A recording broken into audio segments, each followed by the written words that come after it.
Téléspectateurs de BSC-TV, des panoramas de la culture, bienvenue à ce nouveau numéro de votre émission que vous avez l'habitude de suivre sur BSC-TV à Kinshasa comme en Europe, donc aux États-Unis aussi. Vous nous suivez via le bouquet Orao Télécom et moi mon plaisir est de savoir que vous êtes toujours là, présent pour ce grand rendez-vous de la culture. Aujourd'hui, comme d'habitude, je reçois un invité sur ce plateau. C'est vrai que nous ne sommes pas sur le plateau habituel, on a changé un peu de décor, vous allez comprendre pourquoi. Nous sommes reçus chaleureusement dans la résidence de l'honorable député national Ados Ndombassi, avec qui je suis sur ce plateau. Il est donc élu de la FUNA, il est opérateur culturel, initiateur du festival Toseka, un de grands festivals d'Afrique et de la République démocratique du Congo. C'est avec lui que nous allons aujourd'hui aborder la question de la culture. Honorable, bonjour. Bonjour cher frère, meilleurs vœux. Merci pareillement. Meilleurs vœux aussi à tous les téléspectateurs qui auront bien sûr ce privilège de me suivre. Comment vous allez? Dieu fait grâce. D'accord. Honorable, aujourd'hui on est venu, l'équipe de Panorama de la Culture est venue chez vous pour parler avec vous de la culture congolaise. Et ma première question est celle de savoir aujourd'hui tout d'abord, si on vous appelle vous, honorable Ados Ndombassi, opérateur culturel, vous vous sentez à l'aise? Très à l'aise, très à l'aise. Et je le dis clairement que je suis un opérateur culturel à vie. Voilà, c'est le plus important pour moi. J'ai passé de très beaux moments dans le secteur culturel et je n'ai pas l'intention de quitter ce secteur qui est formidable. Voilà, vous avez passé des... Secteur bien sûr qui a façonné ma vie. Tout à fait. Jusqu'à devenir député national. Voilà, plus de 20 ans dans le monde culturel. Vous avez beaucoup fait, on en parlera dans cette émission. Mais si vous est demandé d'évaluer sur une échelle de 1 à 10, la culture congolaise se trouve à quel niveau? Oh, c'est très dur de le dire.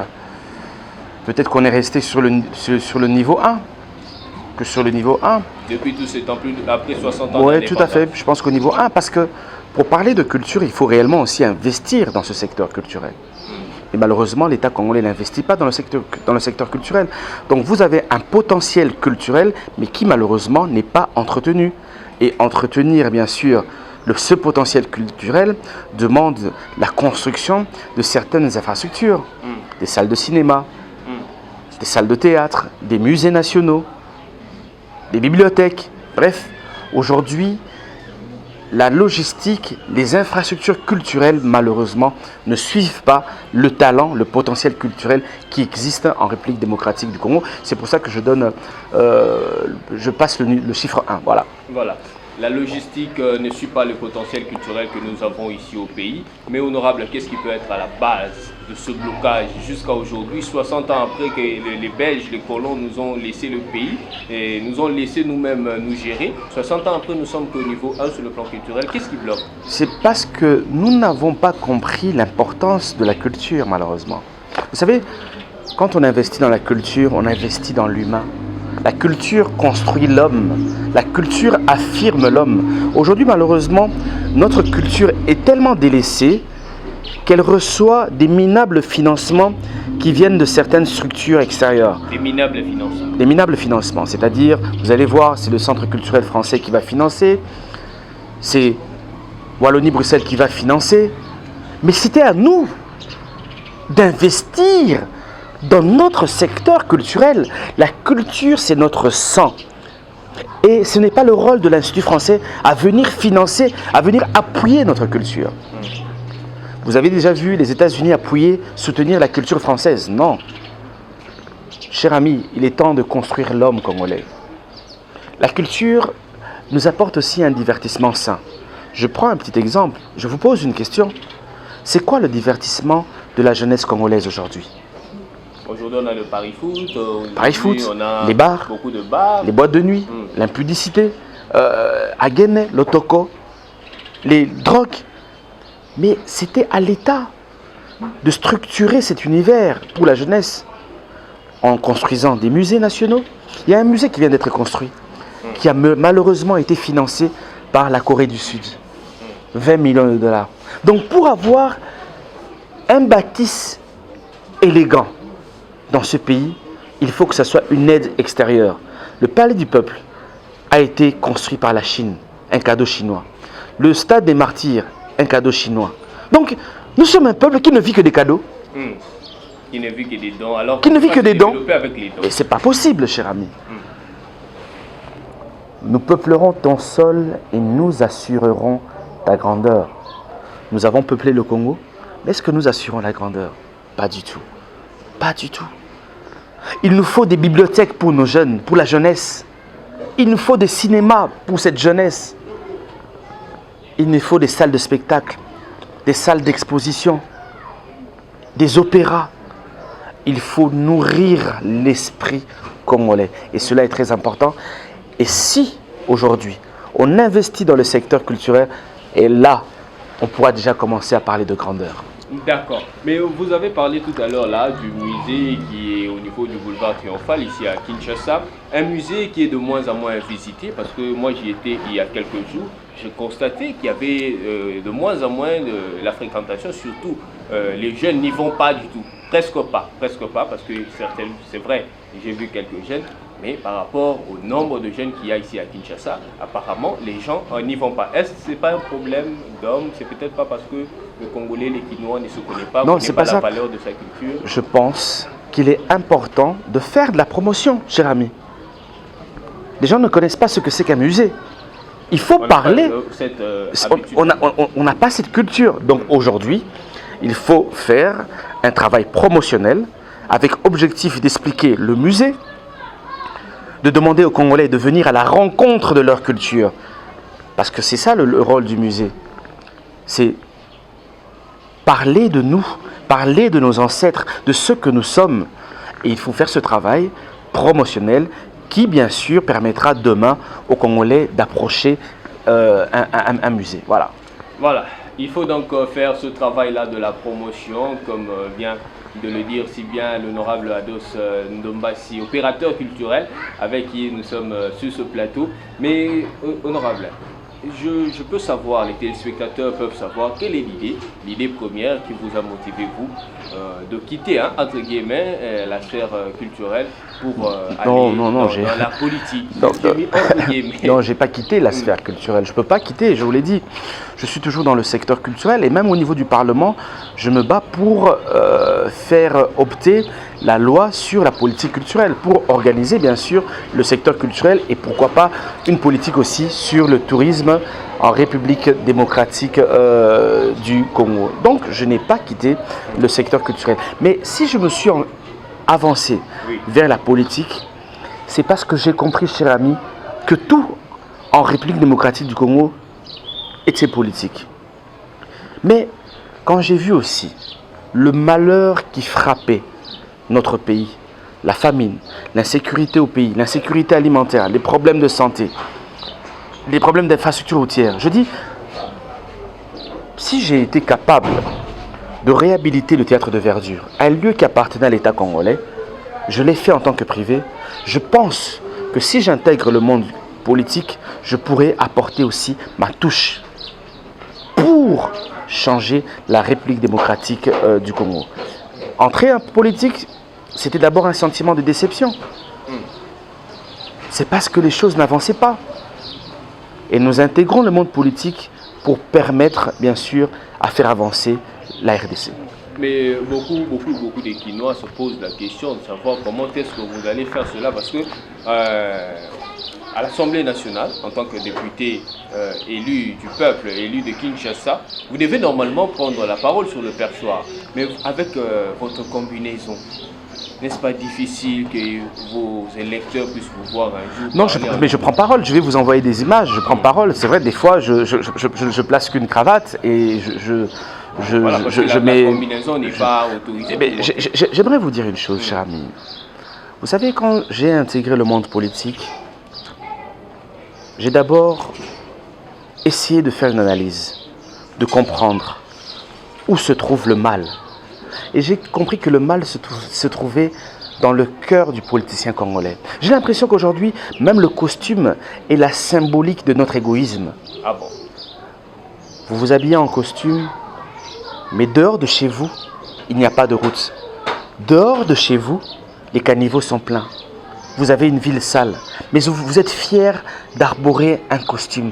Vous êtes fier d'exhiber un costume, cher ami, dans une ville aussi sale. Dans un pays où en ce moment on est en train de violer des femmes, mais vous, vous êtes en costume. Dans un pays où en ce moment il y a des frères qui n'ont pas à manger. Nos voisins peut-être manquent à manger en ce moment. Mais vous, vous êtes fiers de porter un costume. J'ai dit que je devais être différent. Le politique congolais devient insaisissable. Il s'habille super bien. Insaisissable. Des policiers. Des belles voitures. Mais il ne pense plus à ce pays. Il ne pense plus au peuple qu'il a choisi. Cette combinaison, pour moi, c'est l'humilité. C'est l'humilité que devrait avoir un politique. Mais c'est aussi le travail. Pour avoir une grande nation, nous devons nous mettre au travail. Pour avoir un grand Congo, nous devons nous mettre au travail. Est-ce que nous travaillons réellement dans ce pays? Je ne crois pas. J'ai un petit exemple que je donne souvent aux gens. Les Belges, en 1960, nous ont laissés avec 145 000 km de route.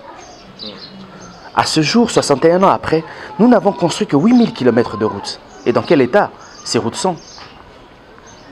Donc, c'est-à-dire aujourd'hui, nous n'avons que 153 000 km de route. Donc, le Belge a mieux travaillé que nous. Êtes-vous fiers de ce pays? Il nous faut aujourd'hui de la grandeur pour avoir un grand Congo. Dernièrement, moi, j'étais choqué. Par exemple, quand j'ai vu le président Tshisekedi aller inaugurer des sauts de moutons, ce sont des petits projets.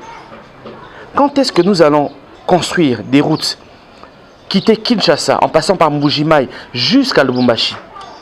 C'est 2300 et quelques kilomètres. De Lubumbashi à Goma, c'est 1500 km de route. De Goma à Kisangani, c'est 676 km de route. De Kisangani à Mbandaka, c'est 1300 km de route. De Mbandaka à Kananga, c'est 1700 km de route. De Kananga à Matadi, c'est 1400 km de route. Quand est-ce que nous allons construire ces routes-là? Parce que quand nous allons construire des routes, nous allons favoriser aussi le tourisme. Nous allons favoriser aussi la sécurité du pays. Quand est-ce que nous allons faire cela? Je le redis encore, il nous faut de la grandeur. J'ai lu un livre très intéressant, La magie de voir grand, de David Chost. L'intelligence est créative, l'intelligence est productive. Cher ami, est-ce que l'intelligence est productive en République démocratique du Congo? Non. Honorable Ados Ndombassi, mais si vous voyez le tableau aujourd'hui, parce qu'on est déjà dans la politique, parce que vous êtes politique, depuis, vous avez dit, plus de 61 ans après l'indépendance aujourd'hui, on a connu des gens qui ont dirigé ce pays. On a eu Mobutu, on a eu Kassavubu, on a eu Mobutu, on a eu Musée Laurent Désiré Kabila, on a eu Joseph Kabila, on a maintenant Félix Tshisekedi. Toutes ces personnes-là qui sont passées à la tête du pays, sans parler des premiers ministres, des ministres, des députés, tous ces gens-là, est-ce qu'ils ont réellement rien fait? Parce que jusqu'à non, mais Congolais... Vous savez, j'aimerais vous dire ceci. Je vais peut-être un peu plus méchant. Nous avons été gérés par de petites personnes, par des présidents paresseux. Ah bon? Mobutu, pour moi, n'a pas été un grand président. Je suis désolé de le dire. Mais il nous a laissé pratiquement tout ce que nous avons. Quelle honte, j'aimerais dire. Vous pensez qu'avoir un palais du peuple à Kinshasa, mais quand est-ce que vous aurez un palais du peuple à Lubumbashi? Quand est-ce que vous aurez un palais du peuple à Idiofa? Quand est-ce que vous allez avoir un stade de martyrs au Sankuru? Cher ami, vous pensez que le Congo c'est Kinshasa? J'ai eu la chance de voyager en RDC. Je suis allé une fois à Mbuji-Mayi.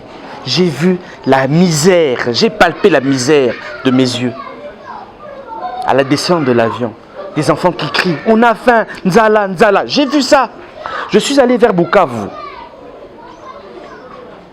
J'ai été choqué. Une dame qu'on transportait malade dans un chariot avec un vélo. J'ai vu, toujours vers l'est du pays, une personne morte, transportée sur une moto. J'ai vu ça. La misère, elle est palpable dans ce pays. Elle est profonde. Et vous pensez que non, parce qu'il y a un palais du peuple à Kinshasa, que c'est ça, être grand président? Non. Il nous faut aujourd'hui de la grandeur, cher ami. Ça fait 21 ans qu'on tue les Congolais à la machette, que des mamans sont violées. Nous n'avons pas d'armée. Vous avez une armée? Nous n'avons pas d'armée, malheureusement. Vous avez des généraux affairistes, des colonels affairistes.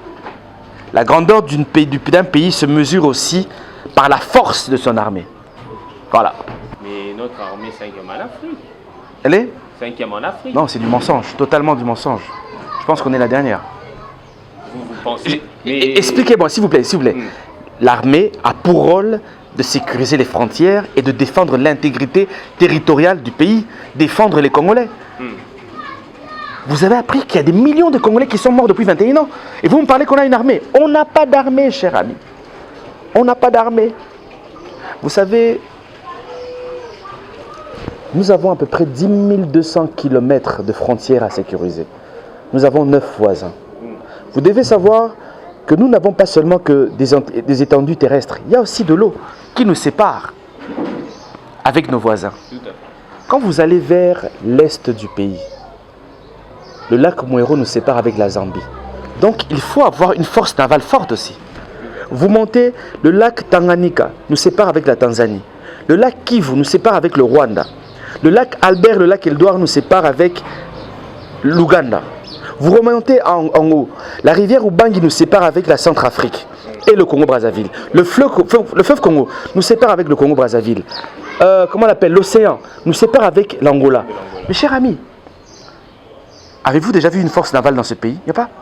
Regardez seulement au Beach Ngobila. Regardez ce qui nous protège entre le Congo-Brazzaville et la République démocratique du Congo. Vous allez voir des canons rapides avec des militaires armés, avec des... Non, c'est pas, s'il vous plaît. Il nous faut de la grandeur. J'ai fait Béni avec le président Martin Fayulu. Excusez-moi. J'ai fait Béni avec le président Martin Fayulu. Quand vous quittez Béni pour aller à Goma, le sol, vous ne voyez presque rien. C'est de la végétation. Donc il faut aujourd'hui avoir une armée forte, une armée, comment on appelle, une force aérienne forte, avec bien sûr des avions de chasse et des hélicoptères de combat. Mais à Béni, ce sont les hélicoptères de la MONUSCO qui combattent pour nous. Donc l'armée congolaise n'a pas d'hélicoptères de combat. L'armée congolaise n'a pas d'avions de chasse. Et vous me dites qu'on a une armée? Non, cher ami. Honorable Ados Ndombassi, pour évoluer un peu dans cet entretien, cette émission, moi j'aimerais savoir, avant qu'on passe à autre chose, on parle de votre festival Tosika. Comment obtenir cette grandeur-là dont vous parlez? Quelle est la clé qui peut déclencher la politique, c'est une question de personnes éclairées. Il faut mettre les meilleures personnes à la tête d'un pays, à la tête des institutions. Mais comment reconnaître ces meilleures personnes-là? Vous savez, ils auront un signe sur leur front? Le projet qu'ils vont présenter à la société? Il faut que le peuple se réveille. Tu sais, moi je suis triste. On est aujourd'hui dans un pays où le journaliste adore la polémique. On a des journalistes que j'appelle des journalistes de Wenge. Je ne dis pas vous, je suis content d'avoir un très bon, comment on appelle, un bel échange avec vous, un bel entretien, ça me fait plaisir. Mais regardez nos télés, du matin au soir, c'est de la polémique. Un homme politique, c'est un homme à idées. Et les journalistes devraient nous aider. Un homme politique doit parler de chiffres, doit parler de développement. Mais ici, on polémique sur des individus. Depuis 1960, nous avons été là. Lumumba a fait ça, Kasavubu a fait ceci, Tchombe, Kalonji. Et le pays n'a fait qu'avancer comme ça. Aujourd'hui, Fayulu, Tshisekedi, Katumbi. Quand est-ce qu'on va parler de développement dans ce pays? Au lieu de parler des individus. Regardez ce qui se passe aujourd'hui. Nous sommes devenus le pays des Fachi Béton. Fachi Béton, Mafa Aigle, Chinarambo, Igwe. Donc, Kiwenge continue la politique. Apparemment, le politique aussi aime ça. Mais c'est un scandale. Avez-vous déjà entendu que Barack Obama va surnommer Bapé Kombo? Tom Macron va Bapé Kombo? Avez-vous déjà entendu ça? Boutikelango Wenge, Tikelango Wera, Azala le roi de la forêt, Tikelango Fali Azala Aigle. Vous comprenez ce que je veux dire? Oui. Tikela Kofi Olomide, Ami Bengasoki, Donald Trump. Nous sommes en politique, cher ami. Je viens du monde culturel. Au théâtre, quand tu meurs au théâtre, tu te réveilles après. Ça s'appelle de la mise en scène. Au cinéma, quand tu meurs, tu te réveilles après. C'est de la réalisation. Mais dans cette vie, quand tu meurs, tu meurs. Tu ne peux pas venir la politique avec ces... Bagé va Fachi Béton. Non. La personne qui a crié Fachi Béton à 6h du matin, à 22h à côté morgue, pour Azangi Kiss, il y a 2000 francs. La personne a gagné Chine à Rambo. Raïs, n'allez là au fort. À côté de mon année, à 17h, na morgue. Pour Azangikis. Nous devons devenir sérieux nous-mêmes. C'est nos vies. Et il faut que la population comprenne qu'elle doit être sérieuse avec elle-même. Vous devez être rigoureux envers les politiciens. Rigoureux. C'est pas un cadeau. Dans un pays normal, les routes, c'est normal. Les routes ne sont pas des choses à demander. Voilà. Cher ami, j'aime beaucoup Thomas Sankara. Quel bonheur. Il dit à ses ministres, vous devez faire un choix. Du champagne pour une certaine catégorie ou de l'eau potable pour tous. Dans ce pays, en ce moment, il y a des gens qui consomment du champagne. Mais nous n'avons pas d'eau dans nos maisons. Il n'y a pas d'eau. Depuis 2 ans à Kalam, j'ai un problème d'eau. Obligé d'installer maintenant des forages, des citernes. Moi, je connais même un quartier ici à Kinshasa où ils ont fait plus de 10 ans ensemble. Voilà, cher ami. Tout ça parce que nous sommes gérés par de petites personnes. Un jour, je reçois, excusez-moi, un jour je reçois un ambassadeur de l'Union européenne qui vient me voir à la maison. Il passe par la rivière Kalamou, il vient chez moi à la maison ici. J'achète un peu, comme on fait d'habitude, un petit poulet, on va manger ensemble. Il voit mon robinet, il veut aller laver ses mains. Il ouvre, il n'y a pas d'eau. Oh, excellence, excusez-moi, ça fait 2 ans que je n'ai pas d'eau. Il dit quoi? Mais tu habites à côté d'une rivière. Mais si vous stockez cette eau, vous mettez des produits, mais tout le monde va consommer de l'eau. Ah oui, mais cette rivière-là peut générer aussi de l'électricité. L'intelligence est créative. L'intelligence est productive. Boni boni. Vous allez Premier ministre. Vous êtes professeur d'économie, mais tu n'apportes rien au pays. Boni boni. Vous êtes dirkab. Mozoï bambon à l'État. C'est ça l'intelligence? Ce qui a tué ce pays, c'est les docteurs, les professeurs. Tout le monde veut devenir professeur dans ce pays. Tout le monde veut devenir professeur.